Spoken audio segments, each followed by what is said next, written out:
আসসালামু আলাইকুম এভরিওয়ান, কি অবস্থা সবার? সবাই কেমন আছেন? আমি সিনথি আপনাদের জন্য নতুন একটি রান্নার ভিডিও নিয়ে আসলাম। তো আজকে রান্না করলাম টমেটো দিয়ে টক ঝাল করে মাছ বোনা। তো মাছ বোনা করার জন্য প্রথমে তেল দিয়ে পেঁয়াজ দিয়ে ভালোভাবে নাড়াচাড়া করে একটু লবণ দিয়ে দিলাম। তারপর এটার মধ্যে একটু আদা রসুন দিব। আদা রসুন দিয়ে এটাকে ভালোভাবে মিক্স করে নাড়াচাড়া করে নেব। তারপর এটাতে 1.5 চা চামচ হলুদের গুঁড়া, আধা চা চামচ মরিচের গুঁড়া অ্যান্ড 1 চামচ ধনিয়া গুঁড়া দিব। আমরা মরিচের গুঁড়োটা যেহেতু একটু কম খাওয়া হয় তাই কম দেওয়া হয়েছে, কেউ ঝাল খেতে পারে না। তো এতে কষানোর জন্য মশলাটাকে একটু পানি দিয়ে দিলাম, একটু ঢাকনা দিয়ে দিয়েছিলাম। তারপর একদম যখন এটা থেকে একটু তেল বেরিয়ে আসবে তখন এটার মধ্যে টমেটো দিয়ে দিব।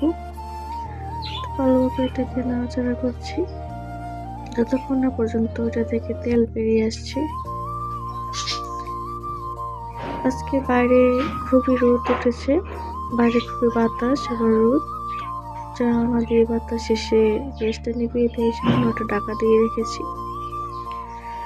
তো এই তো মশলা প্রায় কষানো শেষ। আর অন্যদিকে আমার জন্য একটা ডিম সিদ্ধ দিয়েছিলাম, এই তো মাছ টমেটো।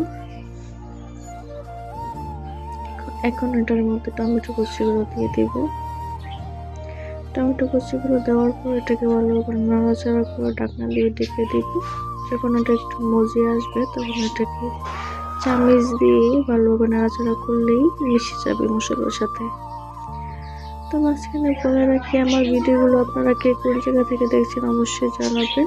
আর আমার ভিডিও যদি আপনারা ইউটিউব থেকে দেখে থাকেন তাহলে অবশ্যই সাবস্ক্রাইব করে দেবেন। আর যদি ফেসবুক থেকে দেখেন অবশ্যই ফলো করে পাশে থাকবেন। তো এটাকে ভালোভাবে চামচ দিয়ে নাড়াচাড়া করে নিচ্ছি, ভালোভাবে একটু দিয়ে দিচ্ছি যাতে একটু গলে যায়। তো এই যে দেখুন, এটা থেকে টমেটোর একটা তেলটা বেরিয়ে আসছে। ভালোভাবে নাড়াচাড়া করে নিচ্ছি। এটা থেকেও তেল বেরিয়ে আসার পর এটার মধ্যে মাছ দিয়ে দিব একে একে করে। এটাকে ভালোভাবে গুটিয়ে নিচ্ছি যাতে টমেটোগুলো একদম মিশে যায়। এই তো এখন আমি আমার মাছগুলো দিয়ে দিব।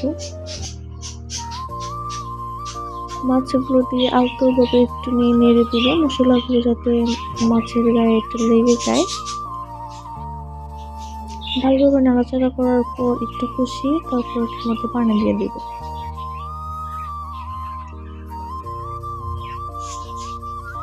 এই তো নাড়াচাড়া শেষ। এটাকে আমি একটু ঝোল ঝোল রাখবো যাতে খেতে খুবই মজা হয়। তাই তো আমি আমার পরিমাণ মতো এটার মধ্যে পানি দিয়ে দিয়েছি, তারপর ঢাকা দিয়ে দেখুন, এই যে দেখুন খুবই সুন্দর। এটাকে আবার নাড়াচাড়া করে আবার ঢাকা দিয়ে আবার তুলে নিলাম। এই তো রেডি।